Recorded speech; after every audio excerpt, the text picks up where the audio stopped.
अस्सलाम वालेकुम। उम्मीद है आप सब सेहत और ईमान की बेहतरीन हालत में होंगे। Welcome back to the channel subjective knowledge by Saba and I am your mentor Saba. Today our lecture is about chemistry first year chapter 3 chemical bonding. The topic is expanded octet in polyatomic ions. So first of all, let us know what are the polyatomic ions. Polyatomic ions are the ions composed of more than one type of atoms. यानी ऐसे ions जो एक से ज़्यादा type के atom से मिलकर बने हों हमारे पास पॉलीएटॉमिक आयंस कहलाते हैं। जैसे कि नाम से ही पता चल रहा है, poly means many and atomic means atoms. तो डिफरेंट टाइप ऑफ एटम से मिलकर बने हुए आयंस हमारे पास पॉलीएटॉमिक आयंस कहलाते हैं। The formal charge is the net charge on them, which is calculated based on the number of electrons in their valence shell after the formation of bonds. अब इनके ऊपर जो नेट चार्ज मौजूद होता है वो किस बेसिस पे कैलकुलेट किया जाता है कि इनके आउटर मोस्ट शेल में यानी वैलेंस शेल में जो इलेक्ट्रॉन्स मौजूद हैं फॉर्मेशन ऑफ बॉन्ड्स के बाद जो बाकी इलेक्ट्रॉन्स बचते हैं वो हमारे पास इसका नेट चार्ज उस आयन के ऊपर आ जाता है। With the exception of ammonium ion जो कि NH4 पॉजिटिव है, पॉजिटिव आयन है, these ion mostly carry a negative charge. ये जो पॉलीएटॉमिक आयन्स होते हैं इनमें मोस्टली हमारे पास जो आयन्स हैं वो नेगेटिवली चार्ज आयन्स होते हैं other than ammonium ion. Ammonium ion ऐसा आयन है जिसके ऊपर पॉजिटिव चार्ज हमारे पास मौजूद होता है, नहीं तो ज़्यादा से ज़्यादा पॉलीएटॉमिक आयन्स हमारे पास नेगेटिवली चार्ज ही होते हैं। एग्जाम्पल है जैसे आपके पास कार्बोनेट, सल्फेट एंड नाइट्रेट, ये सारे आप देख सकते हैं नेगेटिवली चार्ज आयंस हैं। अब हमने देखना था एक्सपेंडेड ऑक्टेट इन पॉलीएटॉमिक आयंस, तो हमने पॉलीएटॉमिक आयंस देख लिए। अब देखते हैं हमारे पास एक्सपेंडेड ऑक्टेट का मतलब क्या है। एक्सपेंडेड ऑक्टेट्स, ऑक्टेट का मतलब तो यही था कि आउटर मोस्ट शेल में 8 इलेक्ट्रॉन्स की मौजूदगी, जो ऑक्टेट रूल भी कहलाती है। In some polyatomic ions, the central atom violates the octet rule. जो सेंट्रल एटम होता है जिसके साथ बाकी सारे एटम्स अटैच हैं वो ऑक्टेट रूल को वायलेट कर देता है, डिस्टर्ब कर देता है 8 इलेक्ट्रॉन की presence in its valence shell by expanding its electron density to the higher orbital। जैसे sp तो हमारे पास नॉर्मल थे आउटर मोस्ट शेल के, तो d और f ऑर्बिटल्स में अपने इलेक्ट्रॉन की डेंसिटी को एक्सपेंड कर लेता है, इलेक्ट्रॉन को लोअर से हायर ऑर्बिट्स में शिफ्ट कर देता है। These are said to have expanded octet। तो ऐसे आयंस जिनमें सेंट्रल एटम अपने आउटर मोस्ट इलेक्ट्रॉन्स को हायर ऑर्बिटल्स में एक्सपेंड करवा दे और उसका ऑक्टेट रूल वायलेट हो जाए, तो ऐसे एटम्स के आउटर मोस्ट शेल्स को हम एक्सपेंडेड ऑक्टेट्स कहते हैं। Some prominent examples are sulphate ion, perchlorate ion and phosphate ions. ये इसके प्रोमिनेंट एग्जांपल्स हैं। देख लेते हैं कि इसमें एक्सपेंडेड ऑक्टेट किस तरह हुआ, किस तरह इलेक्ट्रॉन हायर ऑर्बिट में शिफ्ट करते हुए अपना ऑक्टेट वायलेट करते हैं। तो calculation of number of electron around the central atom in polyatomic ions. अब उन पॉलीएटॉमिक आयंस में जो सेंट्रल एटम है उसके इलेक्ट्रॉन को कैलकुलेट हम किस तरह करेंगे। एग्जांपल हमारे पास सबसे फर्स्ट है सल्फेट आयन की। सल्फेट आयन जिसका फार्मूला है SO4 और ऊपर चार्ज है -2। From the Lewis structure of sulphate ion we can calculate the number of electrons around the central sulphur atom. Lewis structure हमारे पास सल्फेट आयन का क्या है जी, सल्फर के साथ 2 ऑक्सीजन डबली बॉन्डेड अटैच हैं और 2 ऑक्सीजन सिंगली बॉन्डेड अटैच हैं, और सिंगली बॉन्डेड होने की वजह से इन ऑक्सीजन एटम्स के ऊपर -1 चार्ज मौजूद है। तो इन दोनों ऑक्सीजन के एटम्स पे -1 चार्ज होने की वजह से 2 एटम्स हैं तो 2 -1 चार्ज हैं, तो होल आयन के ऊपर हमारे पास -2 चार्ज आ जाएगा। दूसरे ऑक्सीजन ने अपनी वैलेंसी कर ली हुई थी कंप्लीट, इस वजह से उनके ऊपर चार्ज जो है वो सल्फ़र के साथ न्यूट्रलाइज हो गया। लेकिन बाकी दो ऑक्सीजन ऐसे हैं जिनकी वैलेंसी अभी कंप्लीट नहीं हुई, जिनका ऑक्टेट कंप्लीट नहीं हुआ, उन्होंने अपनी बॉन्डिंग कंप्लीट नहीं की, तो इसलिए उनके ऊपर -1 चार्ज होने की वजह से हमारे पास होल आयन के ऊपर -2 चार्ज मौजूद है।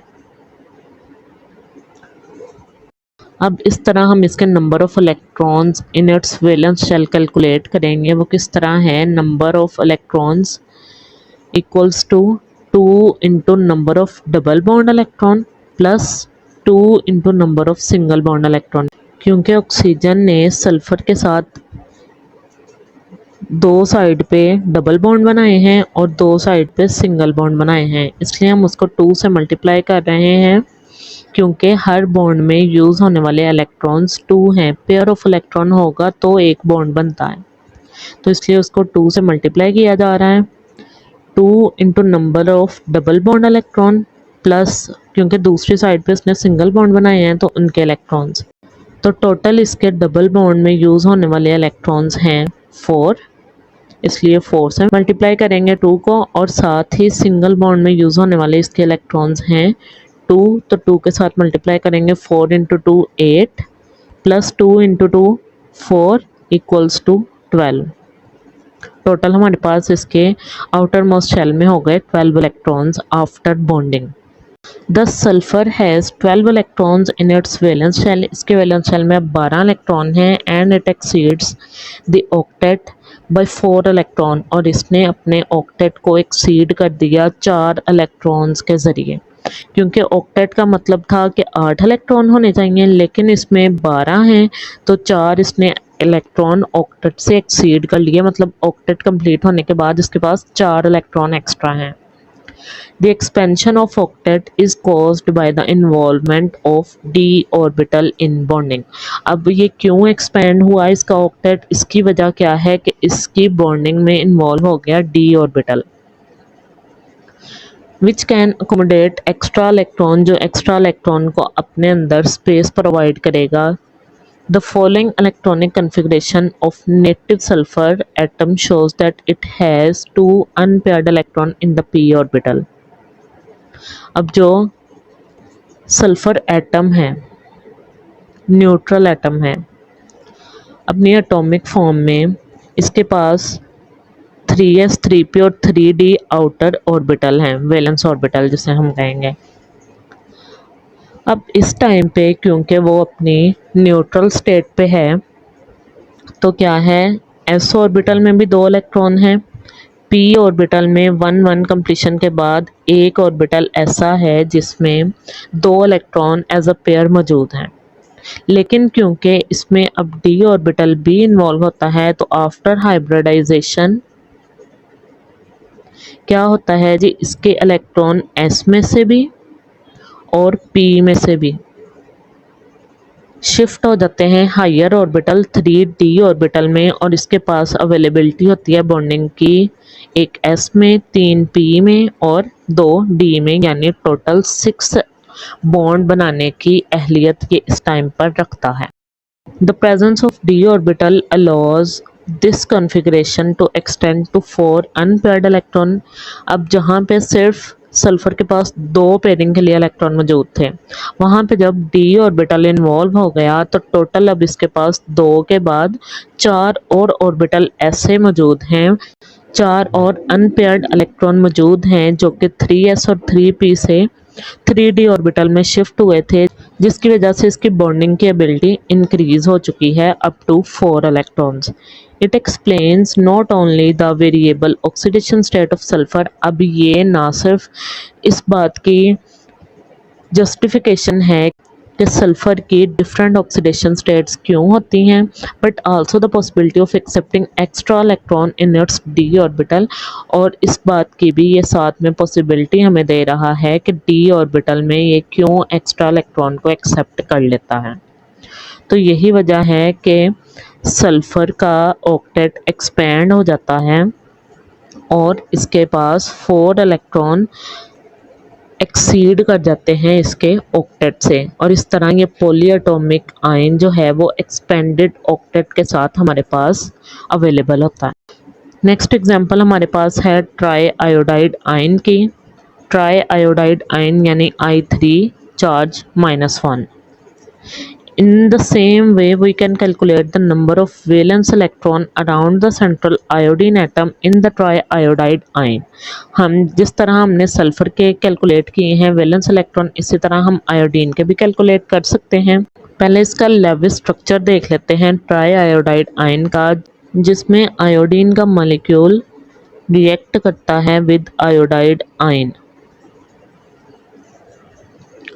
तो हमारे पास ट्राई आयोडाइड आयन आता है। The number of valence electron of the central atom, central यानी central iodine, can be calculated as follows. इसको हम किस तरह कैलकुलेट कर सकते हैं? Number of valence electron equals to 2 into number of single bond electron, क्योंकि इसमें बस सिंगल बॉन्ड यूज़ हो रहा है, सिंगल बॉन्ड बना रहा है आयोडीन अपने साथी आयोडीन एटम्स के साथ। तो नंबर ऑफ इलेक्ट्रॉन जो सिंगल बॉन्ड में यूज़ हुए वो यानी वो 2 थे, और साथ में ऐड कर देंगे नंबर ऑफ लोन पेयर जो उस आयोडीन के एटम पे मौजूद हैं। तो ये हमारे पास आ जाएगा 2 into 2 plus 2 into 3, 4 plus 6 equals to 10। The central iodine atom in triiodide ion has 10 electron. अब उस टाइम पर जो ये सेंट्रल आयोडीन का एटम है इसके पास 10 इलेक्ट्रॉन्स मौजूद हैं इसके अपने वैलेंस शेल में। And the octet expand by 2 electron, और इस टाइम पे इसका ऑक्टेट 2 इलेक्ट्रॉन से एक्सपेंड हुआ है, क्योंकि ऑक्टेट 8 यानी 8 इलेक्ट्रॉन कंप्लीट होने के बाद 10 में से जो 2 इलेक्ट्रॉन हैं उन्होंने इसका ऑक्टेट एक्सपेंड किया है। सेम उसी प्रोसेस के थ्रू के इलेक्ट्रॉन लोअर ऑर्बिटल से हायर ऑर्बिटल में शिफ्ट कर गए हैं ताकि मज़ीद ये बॉन्डिंग कर सकें। इस तरह सिंपली मॉलिक्यूल से आयंस जो पॉलीएटॉमिक आयंस बने हैं उनमें भी ऑक्टेट एक्सपेंड कर गया है ताकि ये आयंस फर्दर डिफरेंट एटम्स के साथ कंबाइन करके हमारे पास डिफरेंट कंपाउंड्स प्रोवाइड करें। सो दैट्स एंड ये था आज का हमारा लेक्चर। होप्स हो कि आज का लेक्चर आपके लिए बहुत ही बेनिफिशियल रहा होगा। चैनल को सब्सक्राइब करें, वीडियो को लाइक करें और शेयर करना बिल्कुल भी मत भूलें। दुआओं में याद रखिएगा। नेक्स्ट लेक्चर तक के लिए अल्लाह हाफ़िज़।